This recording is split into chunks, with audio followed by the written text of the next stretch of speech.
በጣም ይበርዳል ዛሬ ብርዱ ከባድ ነው ከባድ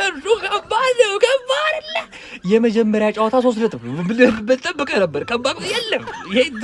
ድሮ ቀረብኩ እሱ ጨርሳል እሱ ቻፕተር አልቋል ብዬሃለሁ እኮ አልሰማኝም እንጂ ያንን ቻፕተር ዘግተን ወደ ዊን ቻፕተር ተመልሰናል አንድ ያስቸገረኝ ሳንቼዝ ነው እሱን ገለውና ወደ ሰላም ወደ ጤናችን እንመለሳለን ማለት ጽድት ያለ እኔ ምን አገባ ጎል ገብቷል ኦፍ ኮርስ ገብቷል ምን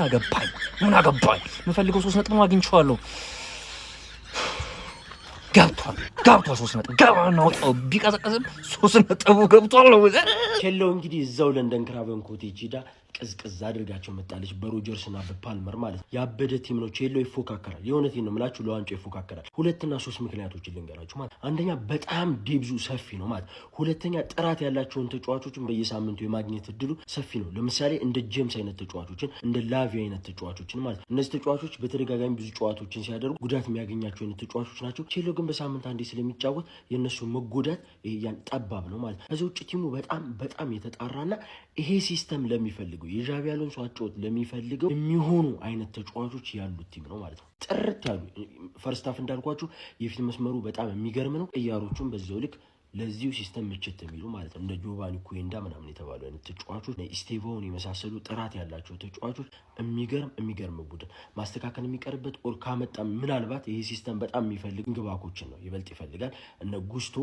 ከዚህ የተሻለ ፐርፎርም ማድረግ ከቻለ ጥሩ ቲም ይሆናል ግን እነ ጉስቶ ላይ ክፍተት አለ መከላከሉም ላይ እንድትጠቃ ያደርጓል ማጥቃቱም ላይ ይበልጥ ማገዝ ያለበት ቦታ በጣም የሚሯሯጡበት ቦታ ስለሆነ ዊንግ ባኮቹ ላይ ጥያቄ አለ ምናልባት ከሆነ ኮልዊል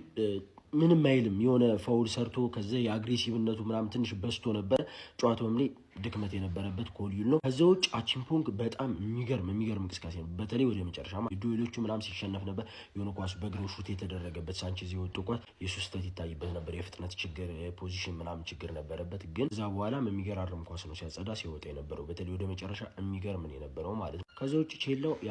ያበደን የነበረው የዛሬውን ፐርፎርማንስ እንደ ጨዋታም ስለወደድኩት ጨዋታውን ለቼላው 8 ከ10 ሰጥቻለሁ ሼር ኮፒ ሊንክ ሪፖስት እያደረገ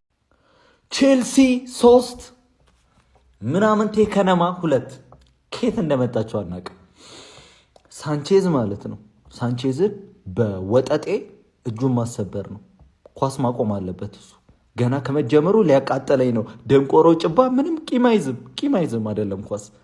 ሳንቼዝ ይወጣልኛል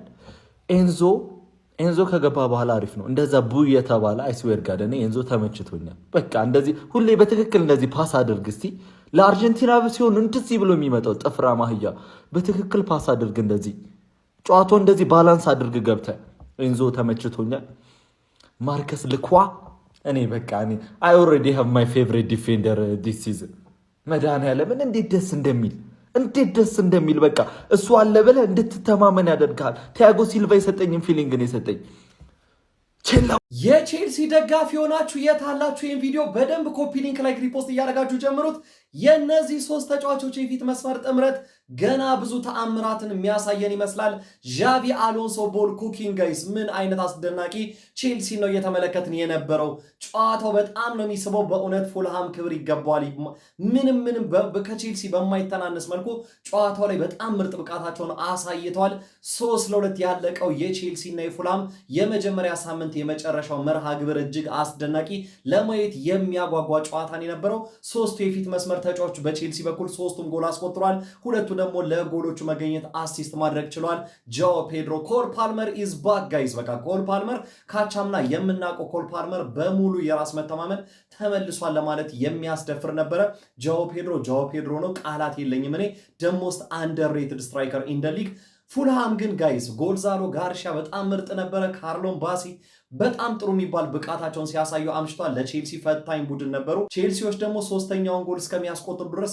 በጣም የተሻለው ቡድን ነበር እውነት ለመናገር ፉልሃም ግን ጨዋታውን 3-2 ካደረገ በኋላ ወደ ጨዋታው ለመመለስና ብዙ ፈተናዎችን ሲጋርጥ ነበረ በፉልሃም በኩል መነሳት ያለበት ጆሹዋ ኪንግ የሚባለው የ19 ዓመት አዲሱ የክንፍ አጥቂ በጣም አስጨናቂ ያስቆጠረው ጎል በእርግጥ የሮበርት ሳንቼዝ እኔ በሮበርት ሳንቼዝ ተስፋ ቆርጫለሁ ጋይስ ቼልሲ ሌላ ምርጥ ግብ ጠባቂ ያስፈልገዋል ነገር ግን ልጁ የግል ብቃቱን በደንብ አድርጎ ሲያሳይ ነበር። በቼልሲ በኩል ሌላ መደነቅ ያለበት ሪስ ጄምስ፣ በቃ ሪስ ጄምስ ሁሌም ሪስ ጄምስ ነው። መሀል አማካይ ቦታ ላይ ደግሞ የራሱ ስፍራ እያደረገው ነው። ጃረን ሃቶ ደግሞ ዘንድሮ አመቱ ይመስላል ለዚህ ሲስተም በጣም ተስማሚ ይመስላል። የግራ ኮሪደሩን በጣም ጥሩ ነበረ። በተለይ ፈርስት ሃፍ በጣም ተቆጣጥሮት ነበረ። ለማንኛውም ዣቪ አሎንሶ ሬኔሰንስ በቼልሲ ቤት እየተመለከተ እንገኛለን። በጣም ሳቢ ነው። በተለይ ሲያጠቁ ደግሞ ይበልጥ ለሲስተሙ የበለጠ የተዋሃዱ ይመስላሉ። ትንሽ ከኳስ ውጪ በተለይ በመከላከሉ ረገድ ስራ ይጠብቀዋል ቼልሲ። ነገር